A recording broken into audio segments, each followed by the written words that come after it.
আসসালামু আলাইকুম বন্ধুরা, সকলে কেমন আছেন? এই যে দেখুন, আমরা এখন সুন্দর বিকেলবেলা বের হয়েছি। তো আজকে আপনাদেরকে জানাবো সার্বিয়ার ওয়েদার সম্পর্কে।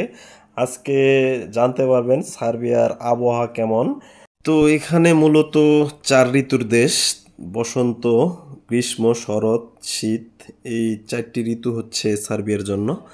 তো বসন্তকাল হচ্ছে মার্চ থেকে মে মাস পর্যন্ত থাকে, গ্রীষ্মকাল হচ্ছে জুন থেকে আগস্ট পর্যন্ত, শরৎকাল থাকে সেপ্টেম্বর থেকে নভেম্বর পর্যন্ত, শীতকাল থাকে ডিসেম্বর থেকে জানুয়ারি পর্যন্ত। তো এখানে মূলত এই 4টি কিছুই না, বিশেষ করে বেশিরভাগই আপনার গ্রীষ্ম এবং শীতকাল থাকে। তো 8 মাসের মতো শীত থাকে আর 4 মাসের মতো গরম থাকে। তো গরমটা হচ্ছে গিয়ে আপনার জুন থেকে আগস্ট মাসে বেশি পড়ে, তখন একটু আবহাওয়াটা তাপমাত্রাটা বেশি থাকে। তখন তাপমাত্রাটা আপনার তখন মোটামুটি 25 থেকে 35 ডিগ্রি পর্যন্ত থাকে। আর শীতকালটা প্রধানত ডিসেম্বর মাস থেকে জানুয়ারি মাস, এই 2 মাস বেশি থাকে। তখন প্রচুর পরিমাণে আপনার তুষার পড়ে।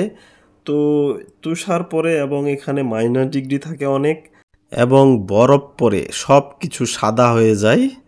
তো সকলে ভালো থাকবেন। আসসালামু আলাইকুম।